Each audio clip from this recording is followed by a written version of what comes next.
Убегай! Блядь.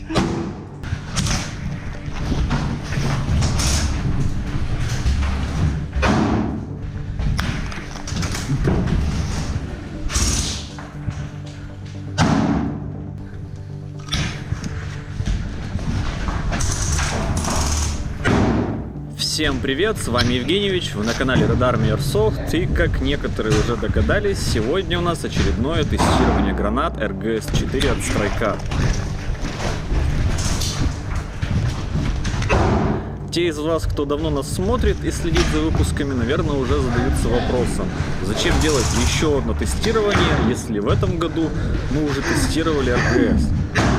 Дело в том, что после прошлого тестирования StrikeArt переработали механизм инициации гранат, и теперь процент сработки должен еще вырасти. Именно это мы сегодня и проверим.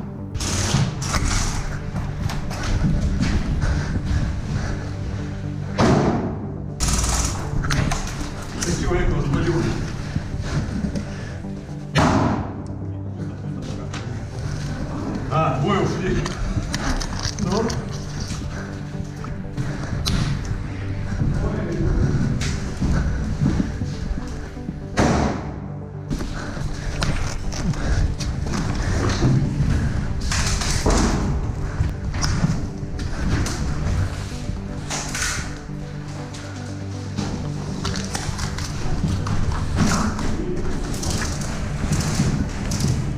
Еще одной хорошей новостью является то, что розничный ценник на РГС-4 упал до 100 рублей за штуку. Этот факт делает РГС-4 самыми дешевыми сертифицированными страйкбольными гранатами на российском рынке.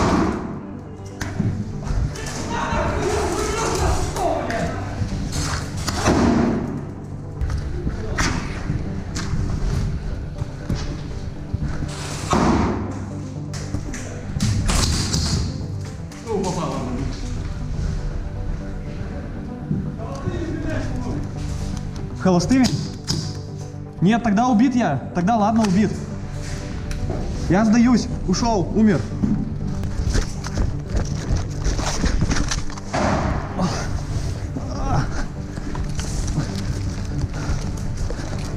Начинайте лезть, только аккуратно.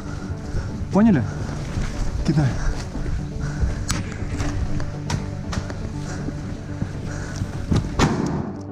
Юра, осторожно, подожди, стой. Юра. Ой, не смог?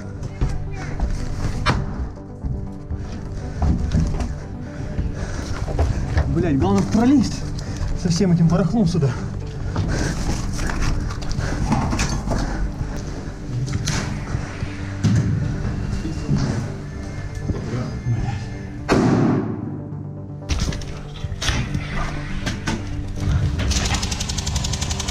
Догадываюсь, что сейчас некоторые из вас начнут скидывать ссылки на всякие псевдосертифицированные гранаты, которые надо после покупки собирать самостоятельно.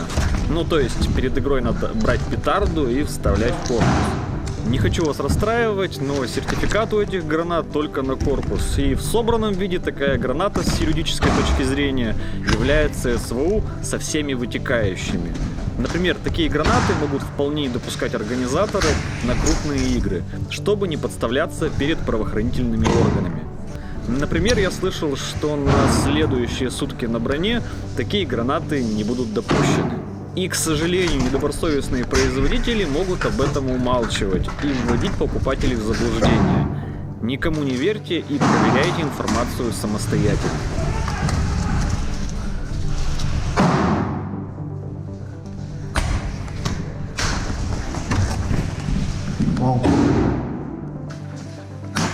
Также хочу обратить ваше внимание, что на пиротехнику бытового назначения 3-го класса, а именно этим и являются страйкбольные гранаты с юридической точки зрения, выдается только обязательный сертификат Таможенного союза. Никакие другие сертификаты не спасут вас в случае вопросов со стороны правоохранителей. И этот сертификат есть у всей продукции StrikeArt.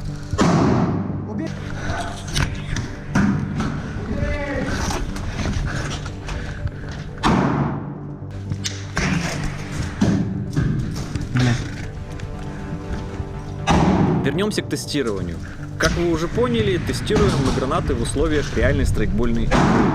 Именно такой формат тестирования, на мой взгляд, наиболее реалистичный и показательный. Во время игры нет времени думать о том, как аккуратно вытащить нить инициации, чтобы точно инициировать запал. Леха, давай еще разок. Только на счет 3. Раз, два, 3.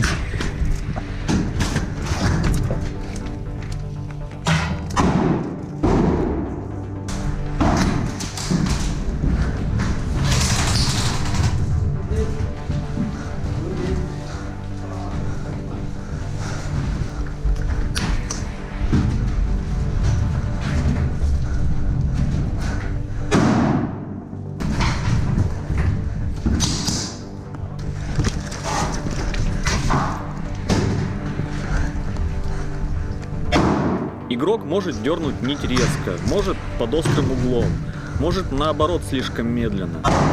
На наш взгляд, граната должна инициироваться вне зависимости от навыка пользователя. С РГС-4 у меня не было никаких проблем.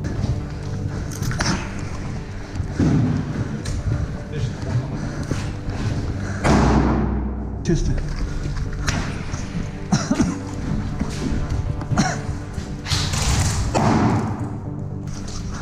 Яша, сейчас.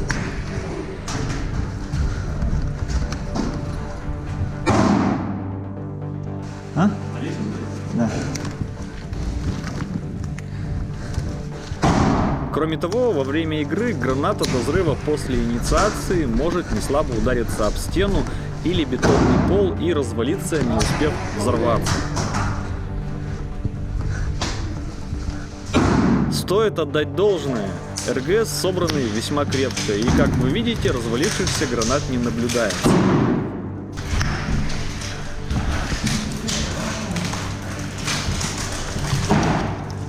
А? О!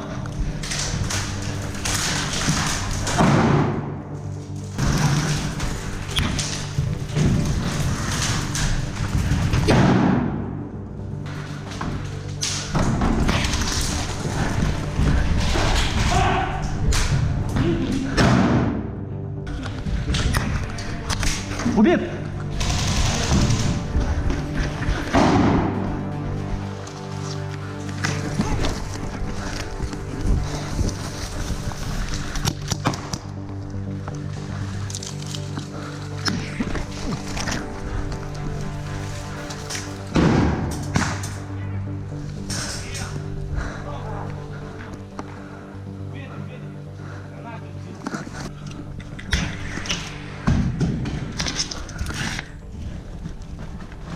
Еще было интересно, как ведут себя гранаты в подсумках во время активной игры, когда ты можешь зацепиться за стену, упасть, удариться. Не хотелось бы, чтобы граната бахнула у тебя в подсумке, инициировав остальные гранаты. Спойлер, в конце видео мы протестировали пару подсумков, так что рекомендую досмотреть видео до конца. Он, короче, сидит вот. Не, мимо. Леха, не выходи! Случаев подрыва гранат в подсумках на самой игре, слава богу, не было. Смотри, балкон. А я, как вы уже видели, успел не слабо так упасть. Ну что?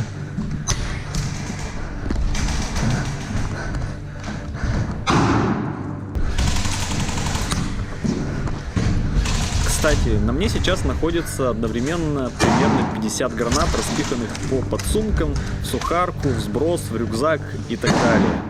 И это максимум из того, что я смог напихать в свое снаряжение, выкинув весь остальной боезапас.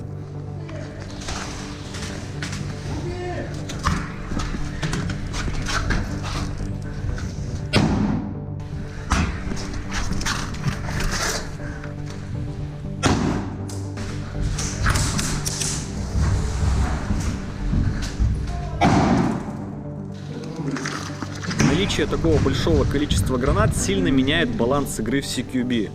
Если грамотно пользоваться гранатами, противнику во многих ситуациях остается всего два выбора.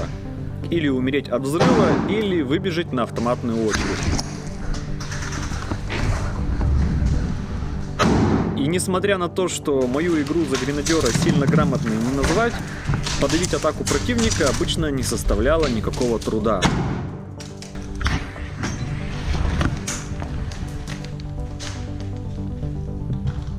Еще такое количество взрывов позволяет сокомандникам использовать трюки с фальшивыми гранатами. Ну то есть в комнату кидается неинициированная болванка и сразу заходит штурмовик, расстреливая убегающих от болванки противников. Если в обычной обстановке противник часто не верит в такие уловки, то тут верили 10 из 10 случаев. И как вы видели из нашего геймплея, Кен отлично этим пользовался.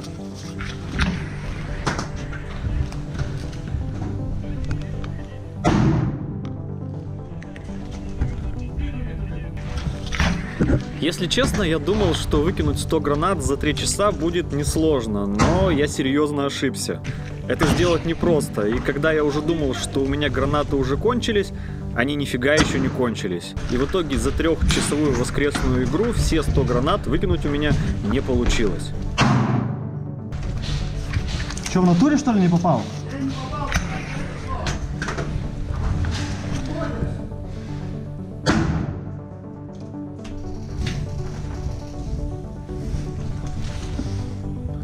У меня их еще много. У нас осталось полкило стирального порошка и 13 гранат. И мы начали творить всякую дичь. Ни в коем случае не повторяйте увиденное в видео. Для начала решили проверить, что будет, если прямо перед объективом фотоаппарата взорвется граната.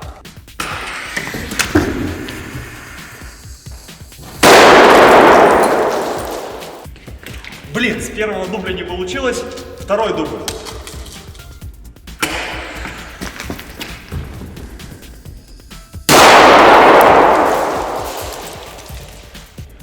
Живой.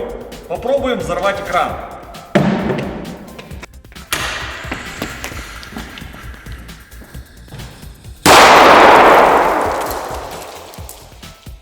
А вот экран, к сожалению, не выдержал и треснул. Бедный фотоаппарат. Так как фотоаппарат все равно на выброс, мы решили добить его, взорвав линзу. Попробуем.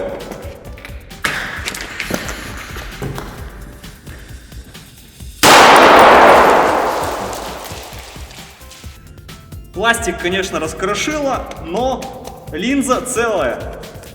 Хотя есть нагар. Изобретение очумелых ручек, объектив из РГС-4. Сейчас вылетит птичка.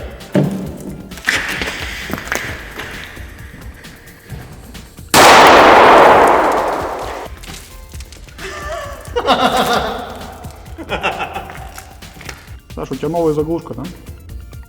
Прикиньте, зеркало даже не треснуло. Мне всегда было интересно, что будет, если рядом с телефоном взорвется граната. Проверим.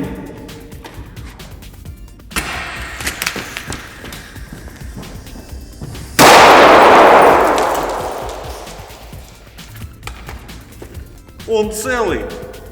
Ему ни хрена не стало. Третий iPhone. Вот раньше делали, а? По заявкам диванных экспертов мы решили проверить, что будет, если, сидя перед монитором, у вас начнет сильно бомбить.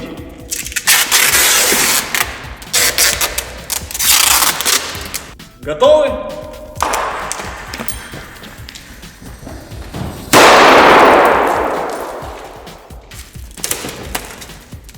На мониторе не осталось практически никаких следов. Бомбите на здоровье. Некоторые таскают гранаты в подсумках из-под магазина. Мы решили проверить, что будет, если граната взорвется внутри подсумка.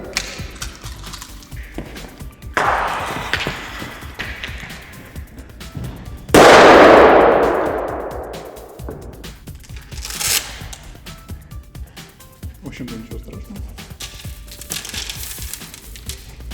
Ну и, конечно, мы не могли не проверить, что будет, если граната взорвется в подсумке для сброса.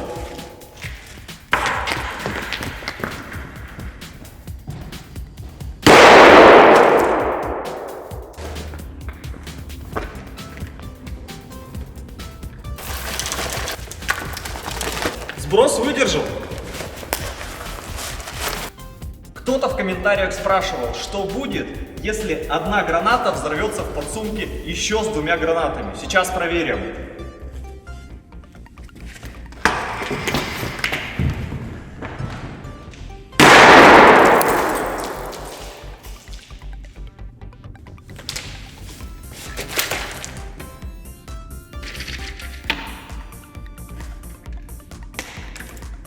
РГС 6 целые, а подсумок от Airsoft Rus выдержал. Мы решили все-таки заставить сдетонировать РГС-6 и для этого примотали одну гранату к торцу другой. Посмотрим.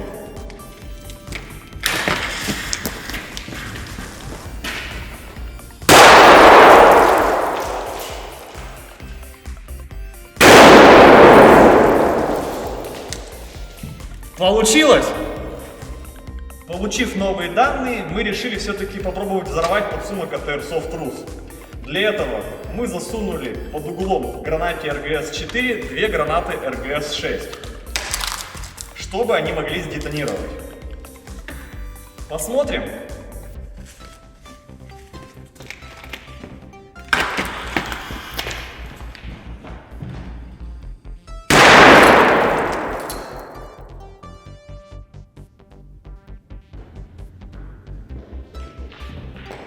Он, блин, такой красивый сальто сделал. После второго взрыва нитки все-таки не выдержали и немного дали брешь. Но при этом полностью подсумок еще не порвался. Ну и напоследок наиболее безопасный способ кидать гранаты.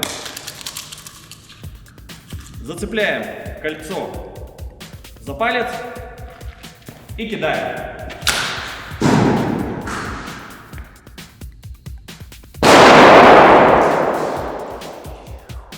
Какие можно сделать выводы? Вы и без меня видели, что не сработало две гранаты Стаж, что весьма неплохо для гранаты за 100 рублей. Корпус гранаты весьма крепкий и выдерживает не только падение, но и взрывы гранат рядом. Случайно инициировать гранату сложно, даже взрыв гранаты в подсумке не всегда приводит к инициации остальных гранат. Разлет гороха равномерный, при этом особого урона граната не наносит. Монитор, телефон и подсумки – живое тому подтверждение, хотя возможно это просто такой крепкий телефон и подсумки. А у меня на этом все. Если у меня получилось скрасить монотонное кидание гранат и выпуск вам все-таки понравился, напишите об этом в комментариях. Ну и можете поставить уверенный палец вверх. Спасибо, что досмотрели до конца такое длинное видео. До скорого!